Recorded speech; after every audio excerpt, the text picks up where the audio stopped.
Mari kita menghadap Tuhan di dalam doa. Kita berdoa. Bapa di sorga, kami bersyukur kepadamu untuk sore hari ini, waktu di mana kami boleh masuk di dalam ibadah kami yang kedua.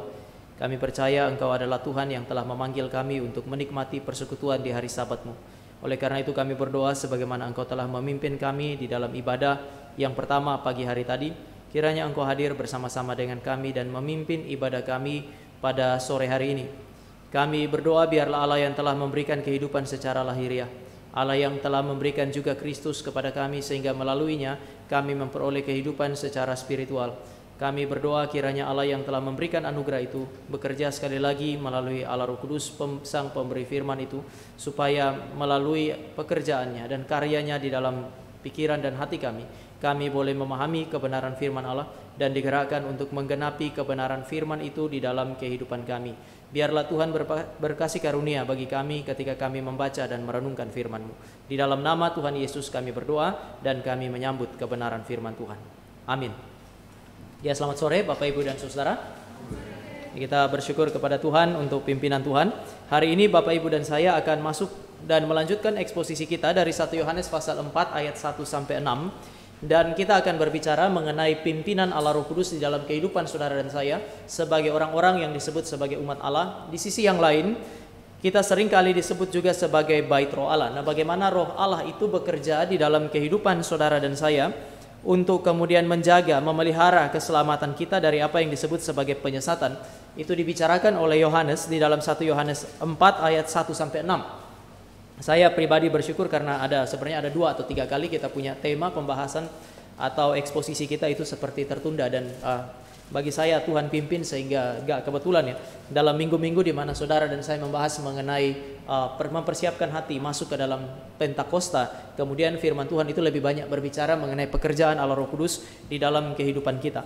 Mari kita lihat 1 Yohanes pasal yang keempat ayat 1 sampai dengan ayat yang ke-6. Saya akan mulai dengan membaca pasal 3 ayat 24. Lalu Bapak Ibu menyambut dengan pasal 4 ayat 1. 3 ayat 24 merupakan pengantar untuk masuk ke dalam 4 ayat 1.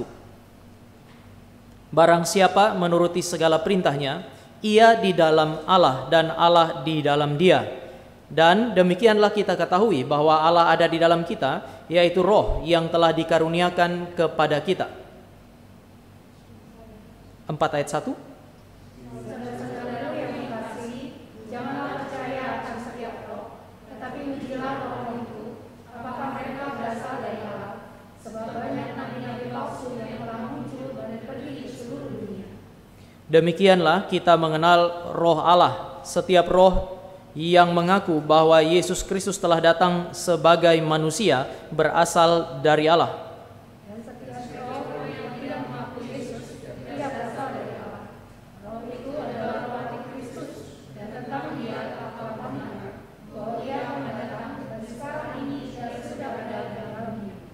Kamu berasal dari Allah, anak-anakku, dan kamu telah mengalahkan nabi-nabi palsu itu, sebab roh yang ada pada kamu lebih besar daripada roh yang ada di dalam dunia.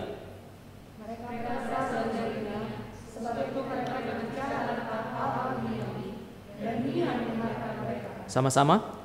Kami berasal dari Allah. Barang siapa mengenal Allah, ia mendengarkan kami. Barang siapa tidak berasal dari Allah, ia tidak mendengarkan kami. Itulah tandanya roh kebenaran dan roh yang menyesatkan. Saudara, kalau kita perhatikan mulai dari pasal 3 ayat 24, minggu yang lalu kita berakhir di sana. Di dalam pasal 3 ayat 24, Bapak Ibu dan saya mendapati pembicaraan yang dikerjakan oleh Yohanes berkaitan dengan roh yang berdiam di dalam diri orang percaya. Sekali lagi, roh Allah berdiam di dalam diri umat Allah yang sejati. Orang-orang yang telah mengalami keselamatan, roh Allah berdiam di dalam mereka, roh Allah berkarya di dalam dan melalui mereka. Oleh karena itu, maka Bapak Ibu dan saya bisa memahami apa yang dikatakan oleh perjanjian baru, bahwa kita yang telah ditebus oleh Allah bisa disebut sebagai bait Allah, bait roh Allah, karena dia berdiam di dalam kita. Oleh karena itu, maka sampai kapanpun gereja yang sejati selalu merupakan entitas yang mulia, sebuah keberadaan yang sangat mulia karena Allah berdiam di dalam dia dan Allah memimpin hidupnya.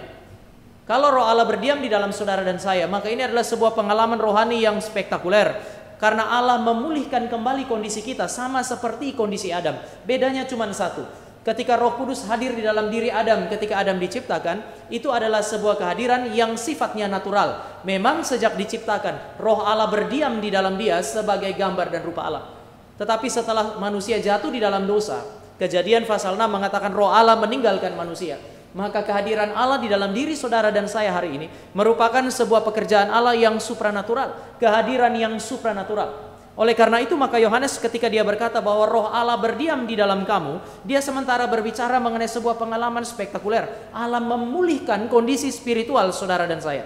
Meskipun ini mulia, meskipun ini adalah sebuah pengalaman supranatural yang sangat besar, tetapi kemudian Yohanes bilang di dalam pasal 4 ayat 1, dia langsung kasih peringatan. Meskipun kamu mengalami pengalaman supranatural karena pekerjaan Allah Roh Kudus, tidak semua klaim, tidak semua kesaksian atas nama Roh Kudus bahwa Roh Kudus bekerja di dalam diri orang-orang tertentu atau ajaran tertentu datang dari Roh Kudus harus diterima.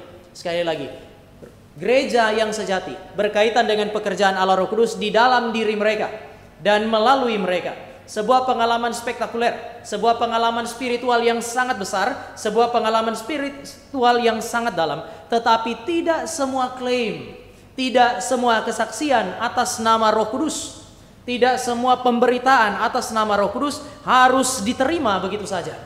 Mengapa? Pasal 4 ayat 1 mulai dengan menceritakan kepada saudara dan saya bahwa di dalam dunia ini ada dua kekuatan spiritual yang bekerja.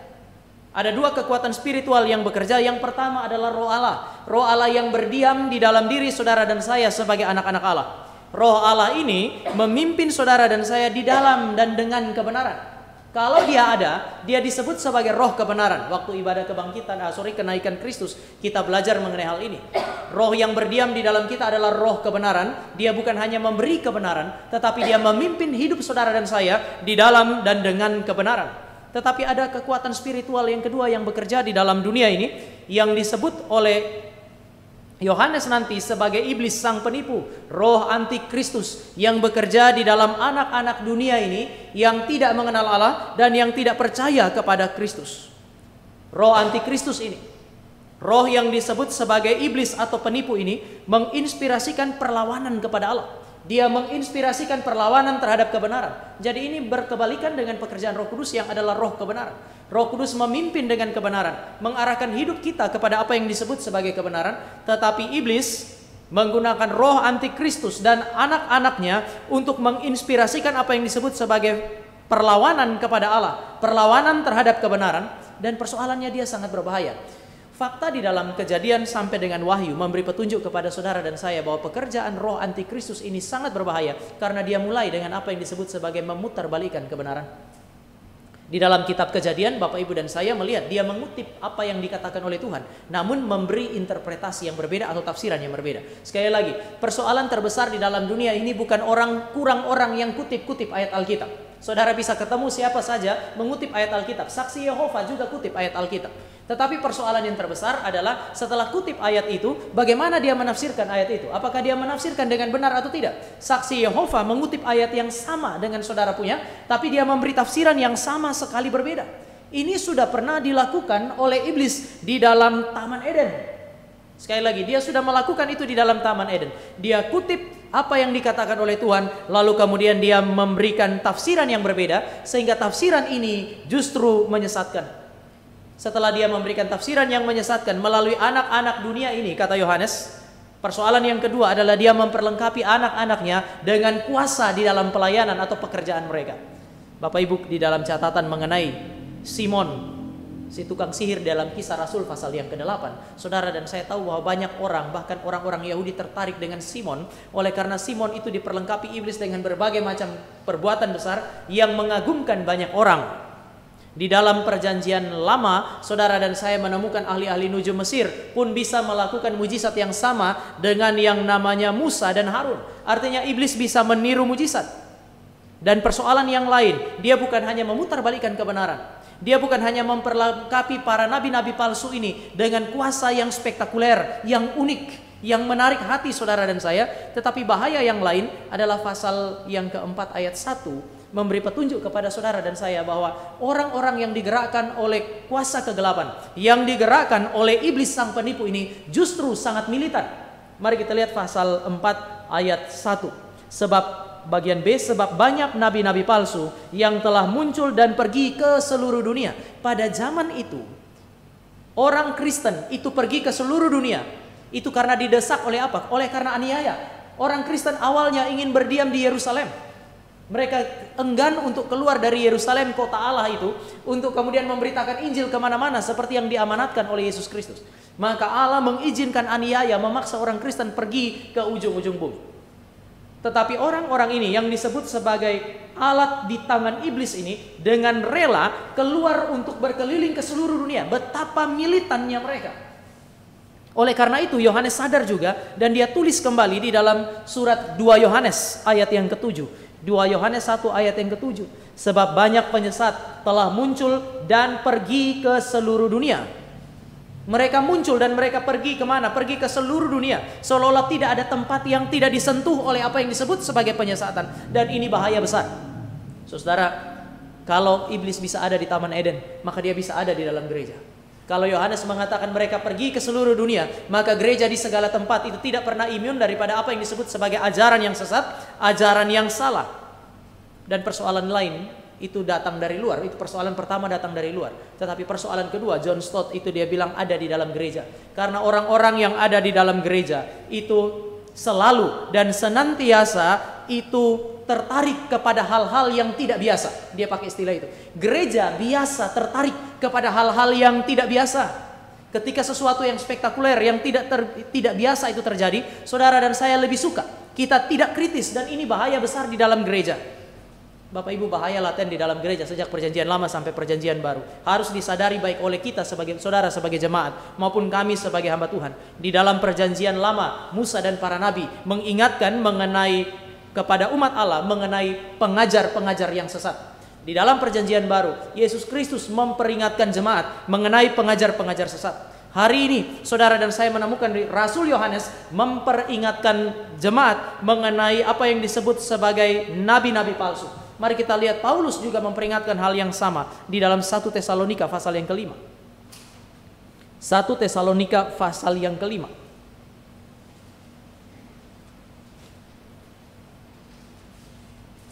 Saya baca 19, Bapak Ibu baca ayat 20, lalu 21 kita baca sama-sama. 1 Tesalonika pasal yang kelima ayat 19 sampai 21. Saya 19, Bapak Ibu dan Saudara ayat 20, 21 kita baca sama-sama. 19, janganlah padamkan roh. Bapak Ibu perhatikan baik-baik, jangan memadamkan roh, jangan anggap rendah nubuat-nubuat. Itu adalah sesuatu yang sangat penting. Tetapi sekarang perhatikan ayat 21, 2, 3. Ujilah segala sesuatu dan peganglah yang baik. Ujilah segala sesuatu. Ini peringatan yang sama yang diberikan juga oleh Yohanes. Paulus dan Yohanes maupun Yesus Kristus memerintahkan hal yang sama, mewajibkan hal yang sama, bukan hanya kepada pemimpin-pemimpin gereja, bukan hanya kepada hamba-hamba Tuhan, tetapi memberi perintah kepada semua orang Kristen tanpa terkecuali. Untuk apa? Untuk tidak mudah percaya. Pasal 4 ayat 1, janganlah percaya akan setiap roh, jangan terlalu mudah percaya. Ini perintah sekali lagi untuk tidak mudah percaya. Ini adalah perintah bagi saudara dan saya untuk menjadi kritis. Ini adalah perintah bagi saudara dan saya untuk menguji segala sesuatu. Jangan terlalu percaya kepada roh-roh yang datang kepada kita. Jangan terlalu percaya kepada semua orang yang ngomong, mengklaim bahwa mereka dipimpin oleh Allah Roh Kudus. Termasuk saudara dan saya sebenarnya tidak boleh terlalu percaya sama saya. Kalau memang kita diperintahkan, semua orang diperintahkan untuk menguji roh, menguji setiap ajaran, menguji setiap klaim, maka Bapak Ibu punya hak untuk kemudian meragukan apa yang saya sampaikan, untuk kemudian mengkritisi apa yang saya sampaikan jika memang salah, dan kemudian menguji benar tidaknya. Iman itu melibatkan keyakinan.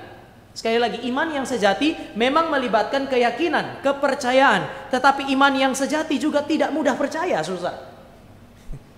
Iman sejati tidak terlalu mudah percaya kepada segala sesuatu klaim yang diberikan. Iman yang sejati membuat saudara dan saya menjadi kritis. Iman yang sejati membuat saudara dan saya mau menguji segala sesuatu. Sekali lagi, kita diwajibkan untuk itu. Kita diperintahkan oleh para rasul, bahkan Yesus Kristus, untuk hal ini. Jika Roh Kudus bekerja di dalam kehidupan saudara dan saya, memang dia ada di dalam hati saya, ada di dalam hati Bapak Ibu. Dia ada di dalam gereja kita secara institusional, di dalam organisasi gereja kita. Dia bekerja, dia berkarya, maka Roh Kudus tidak pernah bekerja dengan mematikan fungsi akal budi saudara dan saya. Dia tidak akan menidurkan apa yang disebut sebagai fungsi akal, terbius. Iblis bisa memakai apa yang disebut sebagai kerasukan setan, merampas kesadaran kita. Iblis bisa membiarkan apa yang disebut sebagai hipnotis. Saudara dan saya tidak bisa berpikir secara rasional. Tetapi saudara dan saya tidak pernah mendapati di dalam Alkitab bahwa iman yang sejati mematikan fungsi akal. Itu gak pernah ada. Sekali lagi, iman sejati tidak akan mungkin mematikan fungsi akal. Sebaliknya, kalau Roh Kudus bekerja di dalam kehidupan saudara dan saya, memberikan iman yang sejati kepada kita, maka saudara dan saya akan mendapati apa yang disebut oleh bapak-bapak gereja, fides quaerens intellectum. Iman selalu mencari pengertian. Iman yang sejati yang dibangkitkan oleh Allah Roh Kudus adalah iman yang senantiasa mencerahkan akal budi, mendorong saudara dan saya untuk bertindak rasional, bahkan mempertimbangkan segala sesuatu yang saudara dan saya jumpai hari ini. Kita mencintai Allah dengan segenap hati kita, tetapi kita juga mencintai Allah dengan segenap akal budi kita. Mencintai Allah dengan akal budi berarti akal budi saudara dan saya tidak boleh tertidur. Saudara, akal budi kita ini kan anugerah toh. Allah kasih akal, salah satu pembeda utama antara kita dengan binatang. Ada banyak, tetapi salah satu pembeda utama kita dengan binatang adalah fungsi akal budi saudara dan saya. Karena Allah memberikan akal budi, ini adalah alat yang Tuhan berikan, anugerah yang Tuhan berikan untuk melakukan beberapa hal. Pertama, mencari kebenaran. Yang kedua, memahami kebenaran. Akal mendorong kita cari kebenaran. Allah adalah kebenaran, maka akal seharusnya mendorong kita cari Allah, cari juga kebenaran apapun yang ada di dalam alam semesta ini. Akal Tuhan berikan untuk bisa mengenal dan memahami kebenaran yang kita cari, mulai dari Allah sampai kepada kebenaran-kebenaran yang Allah taruh di dalam alam semesta itu. Oleh karena itu, cinta Allah tidak mungkin tidak melibatkan peran akal budi. Namun di saat yang lain, Bapak Ibu, jika kita salah menggunakan akal kita pakai akal kita untuk melawan Allah, kita pakai akal kita untuk bikin dosa, ya ini disebut sebagai penyalahgunaan akal. Kita berdosa karena kita salah gunakan anugerah Tuhan. Tetapi di sisi yang lain, seringkali kita berfokus kepada menggunakan akal sebagai anugerah Tuhan untuk melawan Tuhan.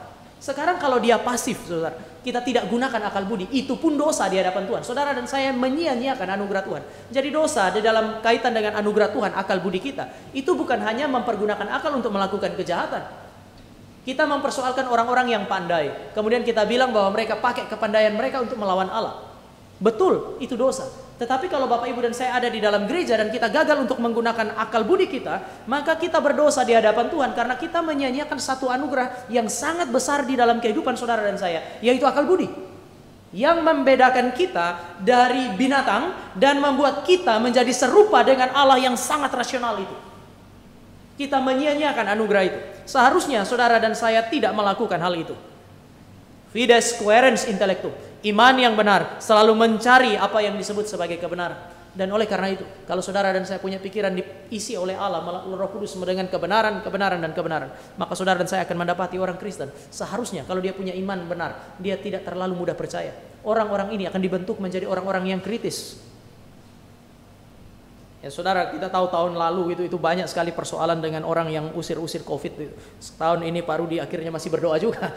Pak Rudi nggak berdoa, mari kita bersyukur karena COVID-19 sudah nggak ada.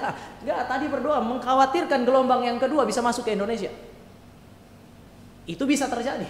Itu berarti masalah ini belum selesai. Tapi saudara masih ingat waktu itu, baik itu di kita punya komen YouTube maupun beberapa yang kejar saya mulai dari Facebook sampai kepada Japri itu. Kemudian mereka bilang begini, berani sekali kamu mengkritisi hamba Tuhan yang besar. Siapa kamu mengkritisi hamba Tuhan yang besar? Akhirnya saya Japri dia, saya tanya, lalu siapa kamu mengkritisi saya? Kalau kamu bilang siapa saya kira harus kritisi mereka. Tidak boleh, siapa kamu berani mengkritisi saya? Seharusnya cukup seimbang dong. Kalau saya tidak boleh kritisi orang lain, dia juga nggak boleh kritisi saya. Kamu siapa? Yang kedua, kamu bilang dia hamba Tuhan yang besar. Saya mau tanya, siapa hamba Tuhan lebih besar dari Paulus? Siapa hamba Tuhan lebih besar dari Yesus? Siapa hamba Tuhan lebih besar dari para nabi yang memerintahkan saudara dan saya untuk kritis terhadap ajaran yang salah? Adakah hamba Tuhan yang lebih besar daripada itu? Tetapi kalau saya sesuai dengan kebenaran, kamu jangan kritisi saya secara sembarangan. Lalu kemudian dia bilang, saya berdoa kalau kamu terus lawan Tuhan, satu saat nanti kamu mati. Sampai hari ini saya masih khotbah, masih hidup. Dia sudah berhenti WA saya nggak tahu dia masih hidup nggak. Tapi yang jelas saya yang dia kutuk-kutuk, dia doakan supaya mati, masih hidup. Saya mengkhawatirkan Allahnya dia adalah Allah yang palsu. Saya mengkhawatirkan Allah yang dia sebut sebagai Allah daripada pendeta-pendeta besar adalah Allah yang mati. Allah yang mati membuat akal budi mati. Saya sering kali bilang, misalnya ngobrol dengan Pak Rudi, dengan yang lain, saya bilang agama palsu selalu membuat mati akal budi. Saudara, berapa India hancur gara-gara apa? Ritual agama. Indonesia ini bisa hancur juga dengan COVID-19 gara-gara agama. Mulai dari Kristen sampai yang bukan Kristen bisa bikin hancur. Agama palsu akan mematikan fungsi akal budi. Kita lebih berfokus kepada ritual. Kita lebih berfokus kepada hal-hal yang sifatnya ritual daripada esensi agama, yaitu relasi dengan Allah. Salah satu pembeda agama Kristen dengan agama yang lain adalah semua agama di dalam dunia adalah cara manusia untuk menjangkau Allah. Satu-satunya agama di dalam dunia ini yang berbicara mengenai Allah menjangkau manusia itu adalah kekristenan. Seharusnya ini membuat saudara dan saya tidak terlalu terikat kepada ritual ketika ritual itu tidak lagi dimungkinkan dalam kondisi yang tertentu. Masih ingat pertama kali COVID mulai, lalu kemudian kita harus berdiam diri, lalu ibadah online, semua kita bergumul, bukan? Tetapi kenapa kita tetap bisa melakukan itu? Kita tidak merasa kita dengan bergumul kita tetap bisa kita bisa dengan bergumul bisa melakukan ibadah kepada online dan secara online kepada Allah. Mengapa? Karena kita seharusnya punya kesadaran Allah yang cari kita, bukan kita yang cari Allah pertama-tama. Tetapi nanti setelah Tuhan buka kesempatan, ya saudara dan saya menikmati lagi ibadah yang sedemikian. Tetapi saudara, saya bisa lihat bahwa agama sebenarnya itu melibatkan pertimbangan-pertimbangan rasional. Iman mempertajam fungsi akal budi saudara dan saya.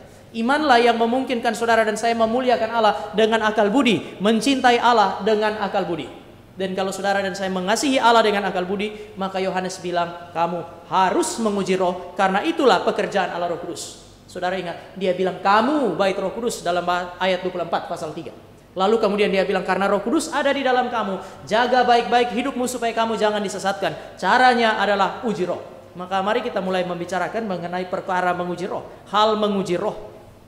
Mari kita lihat 1 Yohanes pasal 4 ayat 2 dan 3. Demikianlah kita mengenal roh Allah. Kita kenal roh Allah. Bagaimana caranya? Setiap roh yang mengaku bahwa Yesus telah datang sebagai manusia, dia berasal dari Allah. Sebaliknya ayat 3, setiap roh yang tidak mengaku Yesus tidak berasal dari Allah. Roh itu adalah roh antikristus, dan tentang dia telah kamu dengar bahwa ia akan datang dan sekarang ia sudah ada di dalam dunia. Saudara, roh Allah maupun roh antikristus, Roh Kudus maupun roh setan atau roh iblis itu tidak terlihat. Dia roh, maka dia tidak terlihat. Tetapi saudara dan saya perlu memperhatikan bahwa meskipun dia tidak terlihat, saudara dan saya bisa mengidentifikasi kehadirannya. Dia tidak terlihat, namun dia teridentifikasi. Yohanes bahkan menggunakan gambaran yang seolah-olah dia tidak terlihat, namun suaranya saudara dan saya bisa dengar. Bagaimana kita mengidentifikasi kehadiran kuasa kegelapan di dalam gereja? Bagaimana saudara dan saya mengidentifikasi bahwa iblis sementara bekerja di dalam gereja Tuhan? Perhatikan suara yang saudara dengar, identifikasi suara yang saudara dengar. Yohanes seolah-olah mau bilang, nabi asli atau nabi palsu, orang yang dipakai oleh Roh Kudus atau yang dipakai oleh iblis, itu akan tampak melalui apa yang mereka ajarkan, melalui pengakuan iman mereka. Maka ayat 2 dia bilang, semua yang tidak mengakui Yesus sebagai manusia tidak berasal dari Roh Kudus. Semua yang mengakui Yesus datang sebagai manusia berasal dari Allah. Ini bicara mengenai pengakuan apa yang diajarkan. Ini adalah satu unsur yang sangat penting yang harus saudara dan saya perhatikan. Maka dia bilang di situ, identifikasi suaranya. Perhatikan baik-baik apa yang dilakukan. Maka menguji roh sebenarnya bisa dilakukan dengan dua hal ini. Nanti kita akan lihat karena Yohanes memberikan penjelasan. Yang pertama, menguji roh dilakukan dengan menggunakan akal budi saudara dan saya, menganalisis ajaran yang saudara dan saya dengar. Gunakanlah akal budi saudara untuk menganalisis semua ajaran yang saudara dan saya dengar. Suara apa yang datang kepada saudara? Apakah suara Roh Kudus melalui kebenaran firman Tuhan sesuai dengan kesaksian para rasul, atau suara dari nabi-nabi palsu yang tidak berasal dari Roh Kudus yang berlawanan dengan kebenaran firman Tuhan? Saudara mesti menganalisis suara itu, termasuk suara yang sementara disuarakan kepada saudara jam ini. Saudara mesti analisis baik-baik, ini datang dari Allah atau tidak. Tapi yang kedua, dia bilang berilah respon. Ini tadi yang pertama itu bicara mengenai sikap akal budi saudara dan saya, menganalisis semua yang kita dengar. Tapi yang kedua bicara mengenai sikap hati saudara dan saya. Berilah respon terhadap semua suara itu. Berilah respon yang tepat kepada suara yang menyuarakan kebenaran. Berilah respon yang tepat kepada suara yang tidak menyuarakan kebenaran atau yang melawan kebenaran. Maka menguji roh melibatkan fungsi akal dan juga bicara mengenai hati yang mau meresponi entah itu benar atau tidak benar. Saudara tidak boleh tinggal diam. Saya akan mulai dengan mengatakan kepada Bapak Ibu bahwa menguji roh itu bukan tidak sama dengan menolak roh. Waktu orang di dalam gereja bilang uji roh, ada yang bilang siapa kamu menolak pekerjaan Allah Roh Kudus. Memang kita nggak boleh menolak pekerjaan Allah Roh Kudus, tetapi menguji roh, menggunakan akal untuk menguji suara yang kita dengar itu bukan menolak roh. Kalau kita menolak semua pekerjaan Allah Roh Kudus, memang kita salah, kita sombong. Masa kita menolak pekerjaan Allah Roh Kudus? Tetapi menguji roh adalah aktivitas yang dilakukan oleh gereja untuk mengenali roh yang berbicara kepada kita ini benar untuk diterima atau salah untuk ditolak. Jadi melalui menguji roh, saudara dan saya tahu apa yang harus diterima. Melalui menguji roh, saudara dan saya tahu apa yang harus ditolak. Jadi menguji roh bukan untuk menolak pekerjaan Allah Roh Kudus. Menguji roh supaya saudara dan saya menerima kebenaran secara tepat dan menolak ketidakbenaran juga secara tepat. Maka menguji roh adalah pekerjaan yang bijak. Sekali lagi, banyak orang bilang menguji roh itu sombong, tetapi tidak. Menguji roh adalah pekerjaan orang-orang bijak yang dipimpin oleh Allah Roh Kudus. Kenapa? Karena saudara dan saya tidak buta. Saudara dan saya sadar bahwa di dalam dunia ini ada dua roh yang bekerja. Di dalam dunia ini selain Allah bekerja, iblis bekerja. Di dalam gereja bukan cuma Allah yang kerja, iblis juga berusaha bekerja untuk menghancurkan kita. Oleh karena itu jadilah orang bijak. Sadarlah. Jangan menjadi buta. Ini pekerjaan orang bijak, yaitu menguji roh. Yang kedua, menguji roh itu adalah ekspresi kerendahan hati. Sekali lagi, menguji roh itu ekspresi kerendahan hati. Saudara dan saya taat kepada firman. Orang hari ini malas melakukan ini. Siapa yang mau duduk analisis ajaran orang lain untuk melihat ini benar atau salah? Bahkan di dalam tradisi gereja kita sekalipun, saudara bisa lebih cenderung duduk lalu kemudian dengar pendeta Stephen Tong bilang apa, pendeta A bilang apa, pendeta B bilang apa. Kita pegang itu lalu kemudian kita pakai untuk ajar orang lain. Kita tidak analisis lagi itu benar atau tidak. Di tengah-tengah dunia yang cenderung malas untuk melakukan pengujian, jika saudara melakukan itu sesuai dengan perintah Kristus, sesuai dengan perintah Musa, sesuai dengan perintah Nabi, perintah para rasul, maka saudara dan saya adalah orang-orang yang rendah hati karena kita taat kepada kebenaran firman Tuhan di tengah-tengah dunia yang tidak mau melakukan itu. Oleh karena itu dalam Efesus pasal 2, orang yang menguji nabi asli dan nabi palsu dipuji oleh Yesus Kristus. Mari kita lihat Wahyu pasal yang kedua. Wahyu pasal yang kedua. Saya bacakan bagi Bapak Ibu ayat yang kedua, bicara mengenai jemaat di Efesus. Aku tahu segala pekerjaanmu, baik jeripayahmu maupun ketekunanmu. Aku tahu bahwa engkau tidak dapat sabar. Saudara perhatikan, biasanya kita bilang tidak sabar selalu negatif. Tetapi di dalam pasal 2 ayat 2 kitab Wahyu ada ketidaksabaran yang suci yang justru dipuji oleh Kristus. Engkau tidak dapat sabar terhadap orang-orang jahat. Engkau telah mencobai mereka, engkau telah menguji mereka yang menyebut dirinya rasul, tetapi sebenarnya tidak demikian, bahwa engkau telah mendapati mereka pendusta. Jemaat di Efesus dikritisi oleh Tuhan Yesus karena mereka kurang kasih. Betul, saudara dan saya harus akui itu. Ini orang-orang yang tidak punya kasih, dikritisi oleh Tuhan Yesus. Namun ketika Yesus hadir di tengah-tengah mereka, Yesus memuji mereka karena mereka tidak sabar terhadap orang-orang yang disebut sebagai rasul-rasul yang palsu.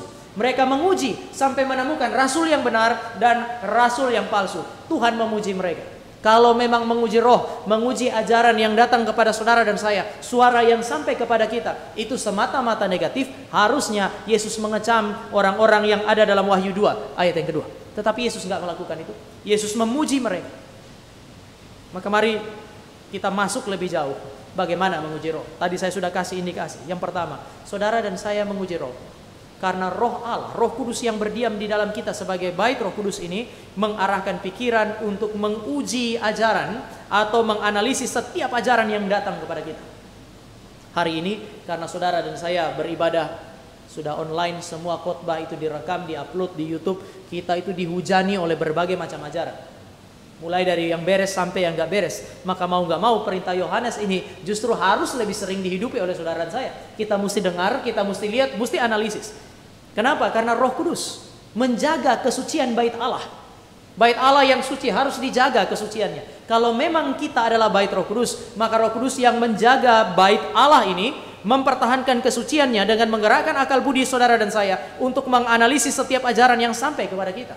Bagaimana melakukannya? Mari kita mulai dari Perjanjian Lama. Ulangan pasal 18 ayat 21 dan 22. Ulangan 18 ayat 21 dan 22. Sebenarnya yang disuarakan miriplah dengan yang dikatakan oleh Yohanes. Namun saya mau ajak kita untuk lihat dari Perjanjian Lama, supaya Bapak Ibu dan saya tidak melihat ini sebagai sesuatu yang asing. Dari Perjanjian Lama, menguji roh itu sudah diperintahkan. Saya baca ayat 21, Bapak Ibu baca ayat 22. Ulangan pasal 18 ayat 21-22. Saya 21, saudara ayat 22. Jika sekiranya kamu berkata dalam hatimu, bagaimana kami mengetahui perkataan yang tidak difirmankan Tuhan? Jika sekiranya kamu berkata demikian di dalam hatimu, mana perkataan yang tidak difirmankan Tuhan? Saudara nggak lihat Musa marah? Siapa kamu sehingga kamu bertanya mana yang tidak difirmankan Tuhan? Sebaliknya Musa kasih jalan keluar untuk tahu mana firman mana bukan. Ayat 22, 2, 3.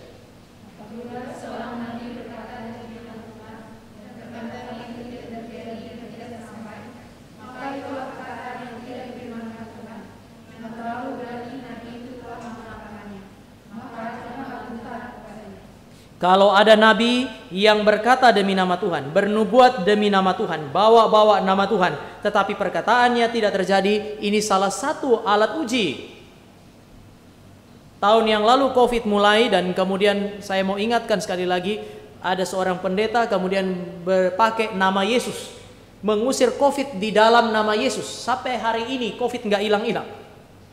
Saudara bisa aplikasikan ayat ini ke sana. Saya tidak bilang dia nabi palsu. Saya tidak bilang bahwa dia adalah gereja yang sesat. Namun saya mesti bilang klaim dia hari itu adalah sebuah klaim yang palsu, tidak berasal dari Allah. Dan kalau jemaat masih terus mempertahankan posisi ini, betapa mengerikan, betapa butanya gereja hari ini. Pendeta Niko dengan jelas ngomong kok, di dalam nama Yesus saya usir COVID-19. Dan COVID-19 masih ada sampai hari ini. Saudara baca ayat 21, ayat 22 pasal 18. Barang siapa memakai nama Allah untuk mengajarkan sesuatu, mengklaim sesuatu, tetapi kalau itu tidak terjadi, dia tidak berasal dari Allah. Itu jelas sekali. Tetapi persoalan dengan apa yang terjadi di dalam pasal 18 ayat 22 adalah kalau orang bernubuat untuk jangka panjang. 1000 tahun lagi, wah saudara dan saya sulit untuk kemudian memverifikasinya. Musa tahu, maka Musa membicarakan pendekatan yang lebih mirip dengan Yohanes di dalam Ulangan pasal 13. Mari kita lihat Ulangan pasal 13. Jadi kriteria pertama, dia pakai nama Tuhan, tidak terjadi. Kriteria yang kedua, mari kita baca bergantian Ulangan pasal 13 ayat 1 sampai 5. Ulangan pasal 13 ayat 1 sampai 5. Saya ayat 1, Bapak Ibu ayat 2, begitu terus sampai ayat yang kelima. Ulangan pasal 13. Apabila di tengah-tengahmu muncul seorang nabi atau seorang pemimpi dan ia memberitahukan kepadamu suatu tanda atau mujizat. Dia ngomong mengenai tanda mujizat, dia bernubuat. Ayat 2.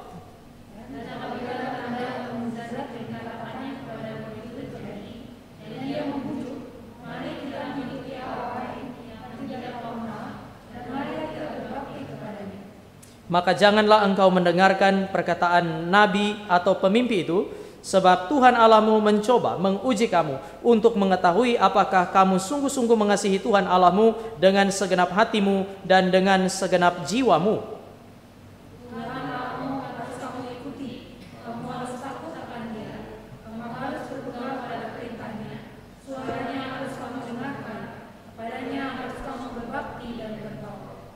Nabi atau pemimpi itu haruslah dihukum mati karena ia telah mengajak murtad terhadap Tuhan Allahmu. yang telah membawa kamu keluar dari tanah Mesir dan yang menebus engkau dari rumah perbudakan dengan maksud untuk menyesatkan engkau dari jalan yang diperintahkan Tuhan Allahmu kepadamu untuk dijalani. Demikianlah harus kau hapuskan yang jahat itu dari tengah-tengahmu. Saudara, apa yang diajarkan oleh Musa?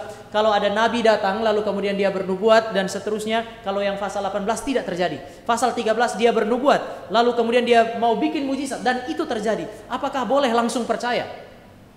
Musa bilang jangan langsung percaya. Artinya mujizat bukan tanda nabi sejati. Tadi saya bilang bahwa nabi palsu bisa bikin mujizat. Tetapi untuk membedakan nabi asli dan nabi yang bukan, yang tidak berasal dari Allah, ayat yang kedua mengatakan, dengarkan apa yang dia ajarkan. Apakah yang dia ajarkan itu sesuai dengan ajaran Allah atau dia mengajak kamu menyimpang dari Allah? Saudara, menguji untuk mengetahui mana yang asli, mana yang tidak. Di dalam ayat ketiga bahkan dikaitkan dengan mencintai Allah dengan segenap hati dan dengan segenap jiwa. Allah mengizinkan nabi palsu ada di dalam gereja supaya dia menguji apakah kita mengasihi Allah dengan segenap hati dan segenap jiwa atau tidak. Apa tanda saudara dan saya mengasihi dia dengan segenap hati dan segenap jiwa? Saudara dan saya rela membuang waktu kita, menghabiskan tenaga kita untuk menguji mana benar, mana tidak. Orang malas, dia hanya mencintai mujizat. Mujizat terjadi, dia terima mujizat. Itu orang paling malas di dalam gereja. Tetapi kalau saudara dan saya mencintai Tuhan, saudara dan saya akan peras keringat, pakai waktu, pakai tenaga untuk apa? Untuk menguji kesesuaian itu, ajaran itu dengan firman Allah. Apakah dia sesuai dengan firman Allah atau tidak? Dengan kata lain, dia mau bilang bahwa jalan keluar bagi saudara dan saya untuk melakukan ujian terhadap roh adalah mendengar baik-baik apa yang diajarkan oleh orang lain dan melakukan analisis secara mendalam apakah dia benar sesuai dengan firman Allah atau tidak. Suara Tuhan atau suara iblis bisa terdengar dengan jelas meskipun tidak bisa terlihat. Sekali lagi, Tuhan dan iblis tidak terlihat, namun pekerjaannya bisa teridentifikasi dengan jelas jika saudara memperhatikan suara yang berbicara kepada saudara. Bukankah di dalam perumpamaan tentang gembala di situ dikatakan, gembala mengenal domba, bahkan memanggil dengan namanya, dan domba itu mengenal suara sang gembala. Untuk bisa membedakan yang asli dan yang tidak, saudara dan saya perlu melatih telinga kita untuk mendengar dan melatih akal budi kita untuk melakukan apa yang disebut sebagai analisis. Roh kebenaran memberi kebenaran, roh kebenaran mengajarkan kebenaran, roh kebenaran memberikan kepekaan terhadap kebenaran sehingga kita bisa menganalisis mana benar, mana tidak. Ini yang harusnya dilakukan oleh semua gereja. Terus mengkhotbahkan, mengajarkan kebenaran supaya jemaat jadi peka. Bapak Ibu, kadang-kadang duduk persiapan itu mulai dari PA sampai khotbah itu dengan Vikaris Grace itu kami dua bisa sedikit ada gesekan di dalam persiapan dalam satu minggu itu karena terlalu banyak kegiatan. Harus siapkan yang mana, belum lagi urusan kuliah, belum lagi urusan disertasi. Waduh, kadang-kadang repot gitu. Tetapi mengapa itu harus dikerjakan? Kebenaran harus terus diulang supaya Bapak Ibu dan saya itu punya pemikiran itu semacam kesadaran itu dilatih sedemikian rupa sehingga kita punya, kalau seorang sosiolog Anthony Giddens itu dia bilang punya kesadaran praktis. Begitu kita lihat kita bisa tahu. Saya kasih satu contoh. Baru nonton satu video yang dikirim ke saya itu orang-orang tangkap kepiting. Waktu mereka tangkap kepiting itu ternyata kalau kita di Indonesia kepiting ukuran apapun kita tangkap kita masak lah gitu. Kita pemakan segala ukuran lah gitu. Tapi mereka enggak. Ada ukuran capitnya. Jadi mereka enggak bunuh kepitingnya, tapi mereka ambil capitnya itu sebelah atau kadang-kadang dua-dua. Tetapi itu harus ada ukurannya. Jadi begitu mereka tangkap kepitingnya jadi pakai kayak kerambah atau apa gitu lah, ditangkap dimasukin kaki babi di dalam lalu nanti kepitingnya, dan setelah 1-2 minggu mereka datang, mereka ambil kepitingnya. Waktu mereka angkat ke kapal itu mereka akan ambil capitnya karena ada ukuran di semua kapal itu, semua pekerja itu sudah punya ukurannya sehingga mereka harus taruh, lalu kemudian kalau tidak sesuai ukuran masih belum lebih pendek maka kepiting itu harus kembali dilemparkan ke laut. Kalau sesuai dengan ukuran mereka boleh patahkan, ambil capitnya, mereka simpan untuk nanti dijual, lalu kepitingnya dilempar kembali. Dalam beberapa tahun itu kemudian katanya capitnya itu akan tumbuh kembali seperti itu. Jadi kepitingnya hidup, capitnya diambil. Tetapi di dalam video itu Bapak Ibu ada 2 kelompok orang. Kelompok yang pertama adalah mereka ambil kepiting, mereka ukur baru mereka patah. Tetapi ada sekelompok orang yang lain, kelompok yang kedua, mereka ambil kepitingnya, mereka lihat, mereka buang kepitingnya kembali ke laut karena lebih kecil, atau mereka langsung patah, lalu mereka masukkan ke tempat penyimpanan capit itu. Kenapa yang kedua tidak pakai ukur lagi? Karena selama bertahun-tahun pekerjaannya dia cuma ukur. Ngukur lama-kelamaan dia sudah bisa feeling itu yang seperti apa. Bapak Ibu masih ingat saya cerita dulu di Kupang itu ada satu dokter kandungan, tahu bayi itu sungsang atau enggak? Itu pakai ukuran meteran kayak meteran baju. Dokter zaman sekarang mungkin nggak punya keahlian itu. Dia ukur ke sini, dia bilang ini anak punya posisi beres. Itu kan kayak dokter dengan ahli nujum itu agak tipis gitu. Tetapi itu yang terjadi. Keahliannya dia itu berkembang, kesadaran praktisnya dia berkembang, analisisnya berkembang dengan sangat tajam karena terus-menerus bergumul dengan itu. Ketika Bapak Ibu dan saya dilatih untuk terus-menerus memikirkan kebenaran, ketika Bapak Ibu dan saya dilatih untuk terus-menerus pikiran diisi dengan kebenaran, ada satu hasilnya, kepekaan untuk melakukan analisis mana benar, mana tidak. Untuk menguji mana benar, mana tidak. Maka tanggung jawab semua hamba Tuhan, tanggung jawab gereja yang baik adalah menyediakan apa yang disebut sebagai kebenaran. Yohanes kasih contoh ini dengan jelas dalam pasal 4 ayat 2 dan 3. Barang siapa menolak Yesus sebagai manusia, dia berasal dari roh antikristus. Itu bukan berasal dari Allah. Barang siapa menerima Yesus sebagai manusia, dia berasal dari Roh Kudus.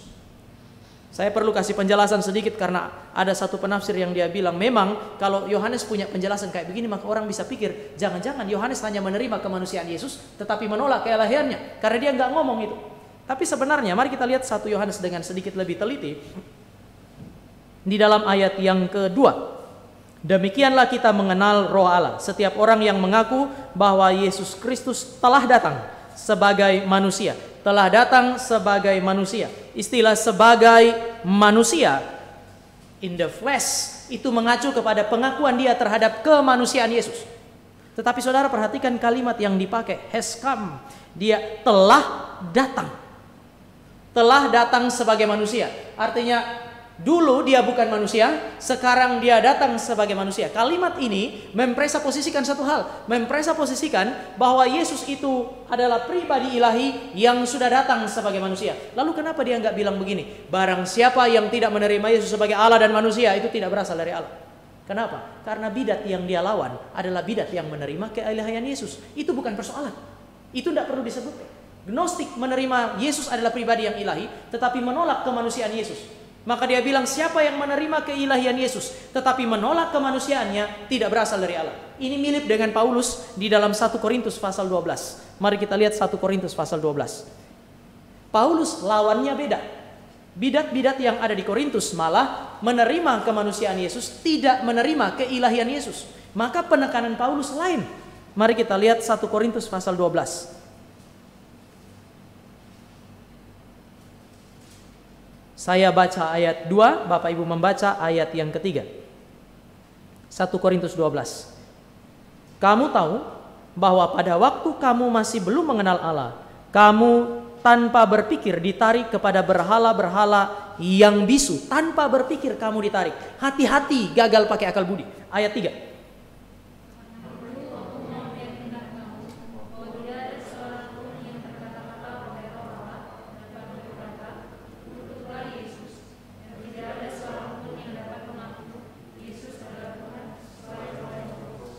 Semua yang mengaku Yesus adalah Tuhan berasal dari Roh Kudus. Mengapa ini yang ditekankan oleh Paulus? Karena lawan dia di Korintus itu menolak keilahian. Jadi saudara lihat konteksnya bagaimana dulu gitu.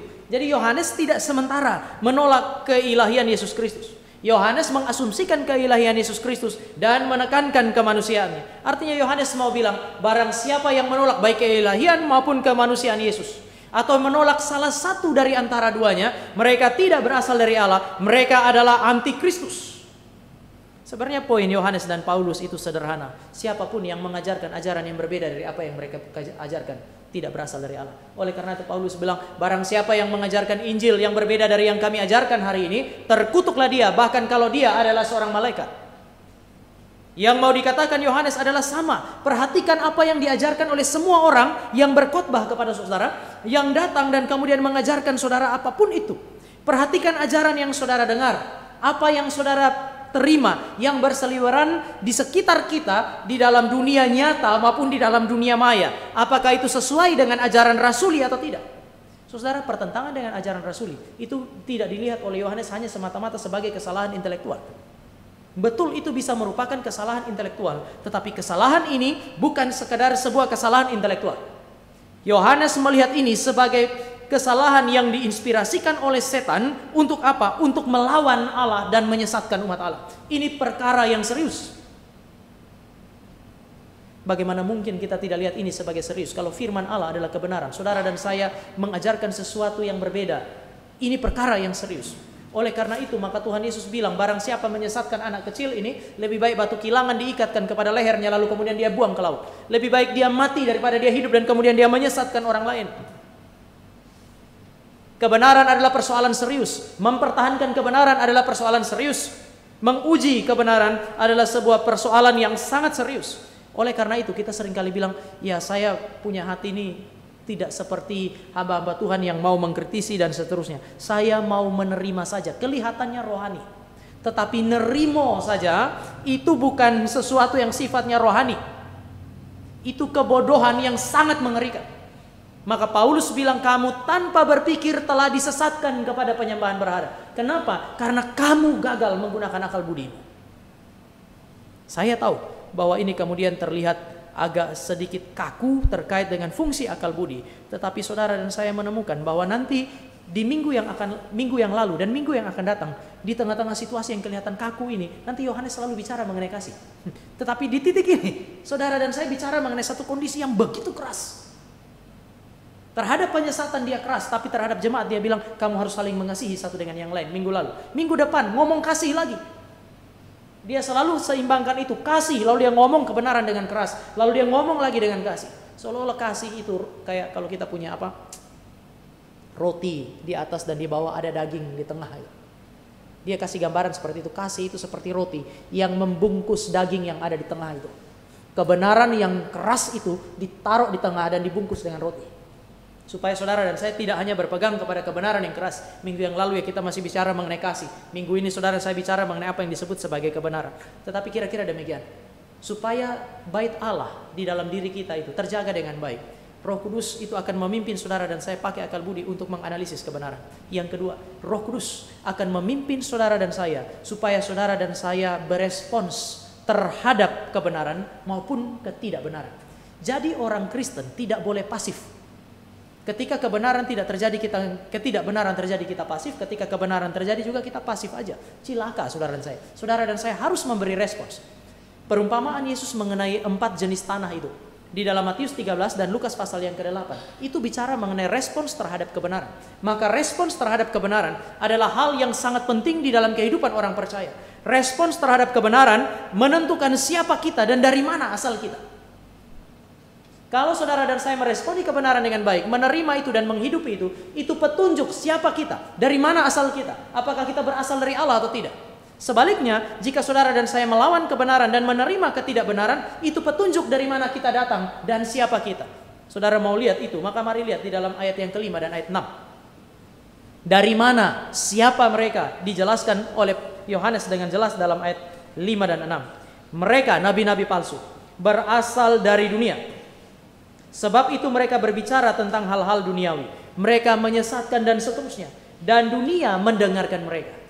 Mereka berasal dari dunia.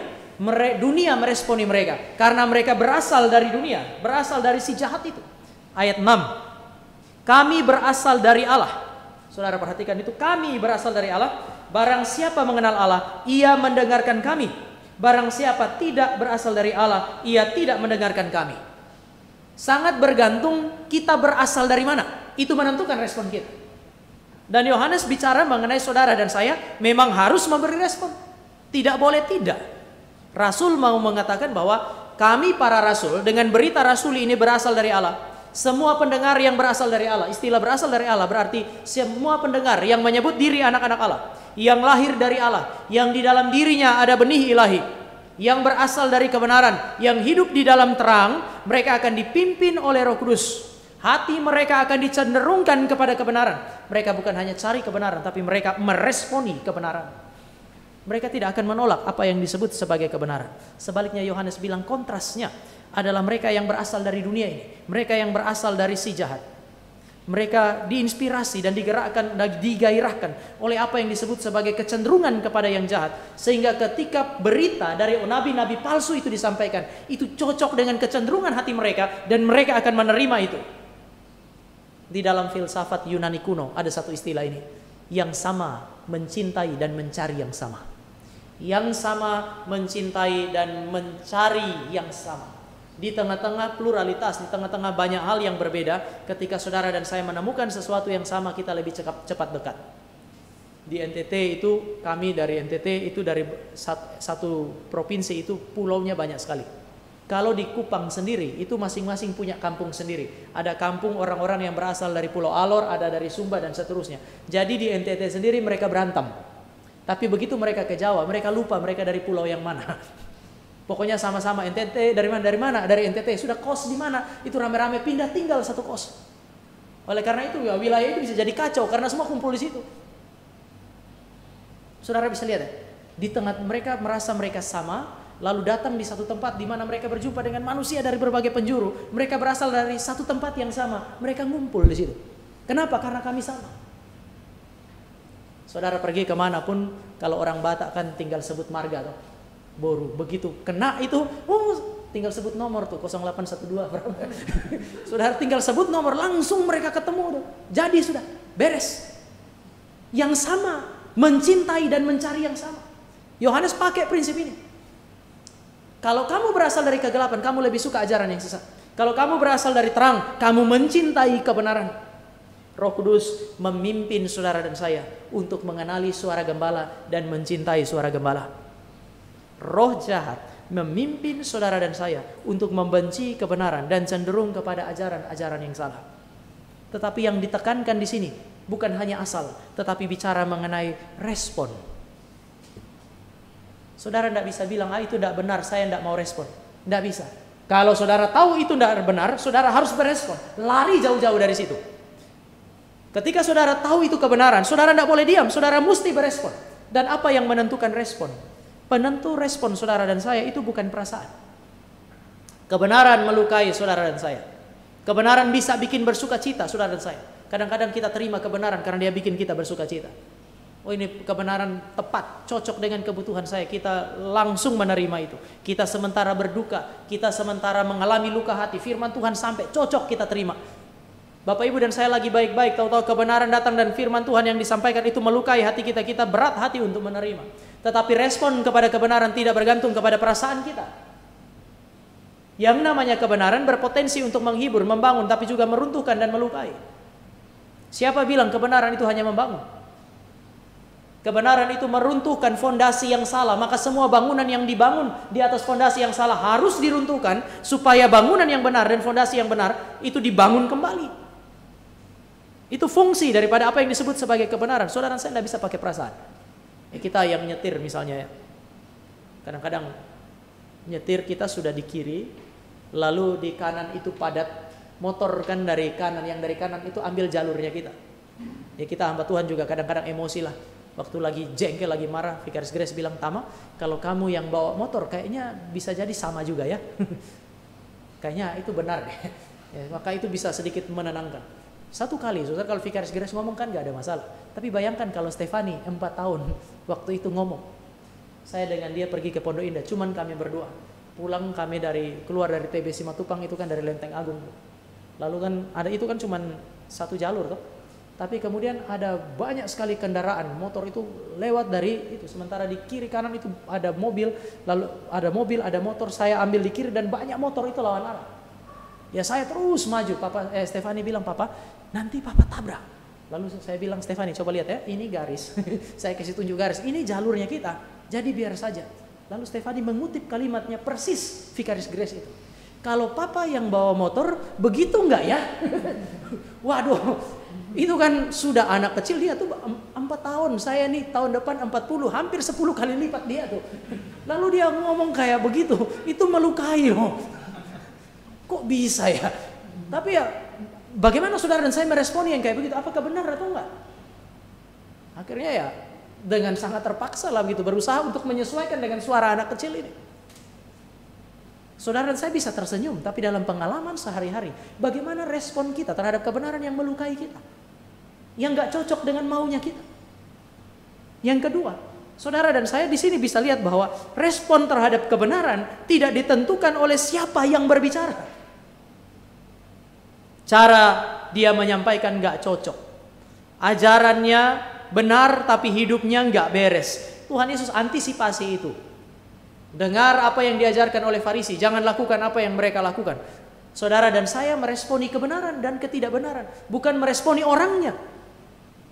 Pendeta Stephen Tong berapa kali dia bilang, setiap kali kamu mengkhotbahkan kebenaran, kamu selalu akan berjumpa dua respon. Pertama, penolakan. Yang kedua, penerimaan.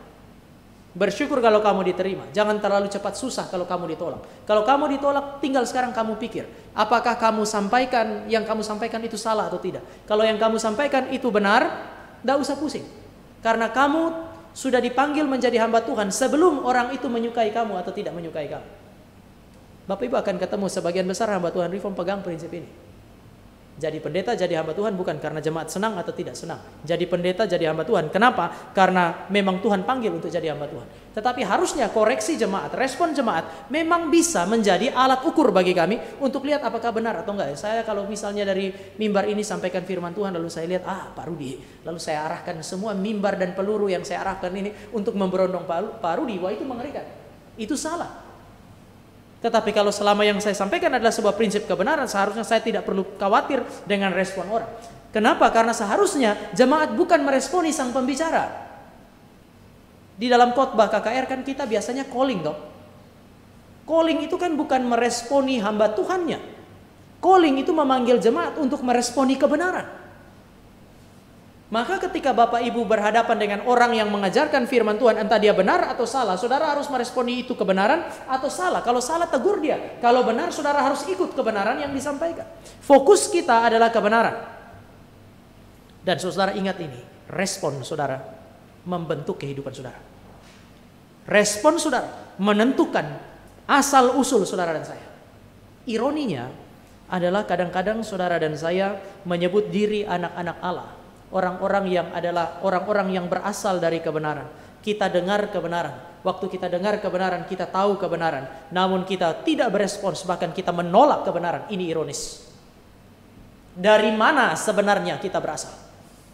Kalau saudara dan saya berasal menyebut diri anak-anak kegelapan, lalu kebenaran disampaikan kita tidak respon, atau kemudian kita melawan itu, ya wajar karena kita berasal dari kegelapan. Tapi seringkali kita mengklaim diri anak-anak Allah, anak-anak terang. Namun ketika kebenaran datang, saudara dan saya pertama tidak respon, atau bahkan saudara memberi perlawanan terhadapnya. Perlawanan kita menentukan siapa kita. Perlawanan kita akan membentuk kehidupan kita menjadi lebih mirip dengan siapa. Pada akhirnya itulah yang akan membentuk saudara dan saya. Yang terakhir, signifikansi. Kenapa kita mesti menguji roh? Ayat 4, saudara. Saya mau tutup dengan ini. Singkat saja, kamu berasal dari Allah, anak-anakku, dan kamu telah mengalahkan nabi-nabi palsu itu. Sebab roh yang ada di dalam kamu lebih besar daripada roh yang ada di dalam dunia. Menguji roh dengan menganalisis ajaran dan memberi respon yang tepat terhadap kebenaran atau ketidakbenaran adalah cara yang dipakai Roh Kudus. Untuk apa? Pertama, untuk memelihara orang-orang yang berasal dari Allah. Supaya Roh Kudus pelihara Bapak Ibu dan saya secara spiritual, saudara dan saya harus melakukan perintah untuk menguji roh. Analisis semua kebenaran, semua yang disampaikan kepada kita. Responilah itu dengan tepat.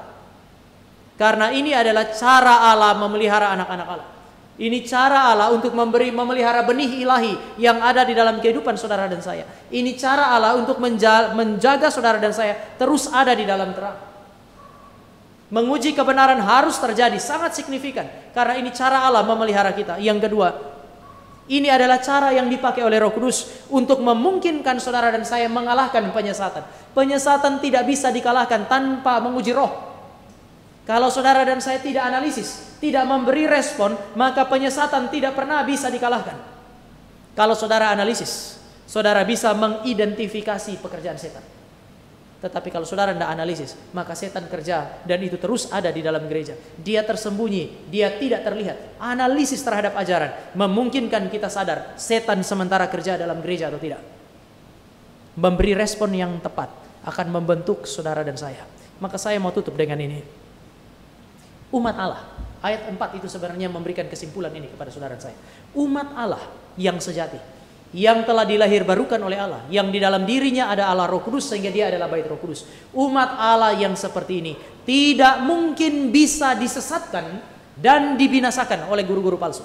Tidak mungkin itu. Oleh karena itu Yohanes bilang roh yang ada di dalam kamu lebih besar daripada roh yang ada di dalam dunia ini.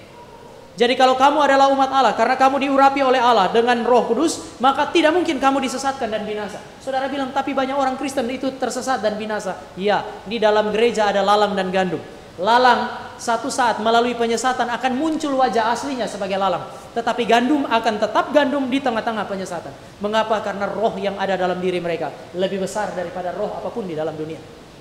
Karena dia lebih besar, maka dia menguji. Yang menguji selalu lebih besar daripada yang diuji. Bagaimana saudara dan saya punya hidup? Apakah ada ini atau tidak? Karena kalau saudara dan saya gagal, saudara dan saya kehilangan kesempatan atau kehilangan tanda yang jelas di dalam kehidupan saudara dan saya. Roh Kudus akan memimpin saudara dan saya untuk melakukan hal ini.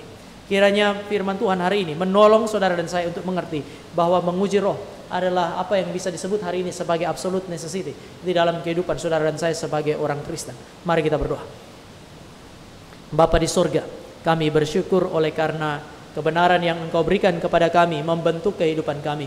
Sehingga kami harus mendengar, menganalisisnya dengan teliti dan memberi respon. Bahkan terhadap kebenaran sejati sekalipun, kami tetap harus melakukan analisis supaya kami tidak salah memahaminya dan tidak salah meresponinya. Terhadap ajaran yang sesat dan yang salah, kami harus melakukan analisis dan memberi respon yang tepat, yaitu penolakan. Tuhan pimpin kami, latih akal budi kami dengan kebenaran, supaya pikiran kami menjadi pikiran yang tajam di dalam memahami kebenaran. Hati kami menjadi hati yang mau memberi respon yang tepat terhadap kebenaran dan ketidakbenaran.